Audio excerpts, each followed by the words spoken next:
এইভাবে টমেটো চাটনি বানালে এর স্বাদ হয় দুর্দান্ত আর সময়ও কম লাগে। আশা করি রেসিপিটা আপনাদের ভালো লাগবে।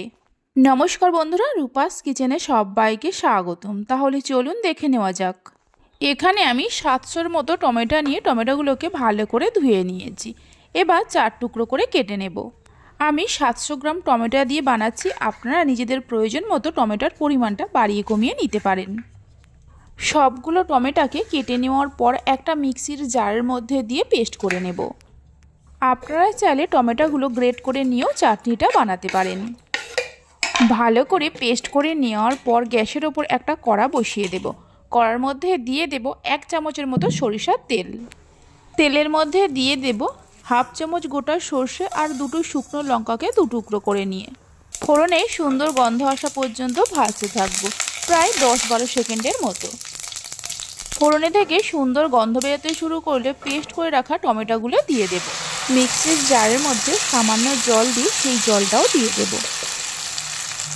এবার গ্যাসের ফ্লেমটা হাইতে রেখে কিছুক্ষণ রান্না করে নেব, প্রায় মিনিট 3-4 সময় ধরে, মানে টমেটোর কাঁচা গন্ধটা যাওয়া পর্যন্ত। কিছুক্ষণ রান্না করে নেওয়ার পর এর মধ্যে দিয়ে দেব 1 বাটির মতো বাতাসা। ওজন হিসাবে 300 গ্রাম বাতাসা আছে। আপনারা চাইলে বাতাসার পরিমাণটা বাড়িয়ে কমিয়ে দিতে পারেন। বাতাসার পরিবর্তে চিনি বা গুড়ের ব্যবহার করতে পারেন। স্বাদ মতো নুন দিয়ে দেব। অল্প করে কাশ্মীরি লঙ্কার গুঁড়ো দিয়ে দেব সুন্দর একটা কালারের জন্য, তবে এটা সম্পূর্ণভাবে অপশনাল, আপনারা চাইলে দিতেও পারেন আবার নাও পারেন। সব কিছুকে মিশিয়ে নিয়ে 2-1 মিনিটের মতো রান্না করে নিতে হবে, তাহলেই বাতাসাগুলো গলে যাবে। বাতাসাগুলো গলে যাওয়ার পর হাই ফ্লেমে আরও মিনিট 3-4 সময় ধরে রান্না করে নিতে হবে। এইভাবে একবার টমেটোর চাটনিটা বানিয়ে দেখতে পারেন, এর স্বাদ হয় দুর্দান্ত। আর বাড়িতে বানালে খেয়ে আপনাদের কেমন লাগলো অবশ্যই আমাকে কমেন্ট করে জানাবেন। কিছুক্ষণ রান্না করে নেওয়ার পর দেখুন মিশ্রণটা আগের থেকেই অনেকটা ঘন হয়ে গেছে।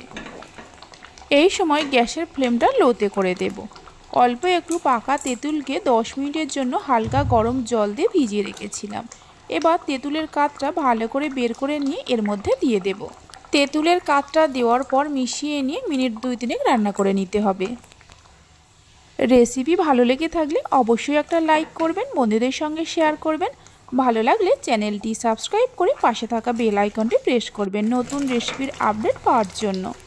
দেখুন চাটনিটা আগের থেকেই অনেকটা ঘন হয়ে গেছে, এর থেকে আর বেশি ঘন করব না। আপনারা চাইলে আরও একটু ঘনও করতে পারেন। 1/2 চামচের মতো 5 ফোড়ন গুঁড়ো দিয়ে দেব।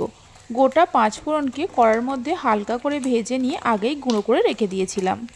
সামান্য বিট লবণ দিয়ে দেব। 5 ফোড়ন গুঁড়ো আর বিট লবণটা মিশিয়ে নেওয়ার পর কিছুটা আমসত্ত্বকে ছোটো ছোটো করে কুচিয়ে নিয়ে দিয়ে দেব।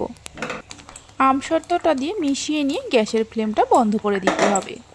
আশা করি দেখে নিশ্চয়ই বুঝতেই পারছেন চাটনিটা কত সুন্দর হয়েছে। এবার একটা বাটির মধ্যে তুলে রাখবো। তাহলে চলুন ভিডিওটা আমি এখানেই শেষ করছি। আপনারা সবাই ভালো থাকবেন, সুস্থ থাকবেন। ধন্যবাদ।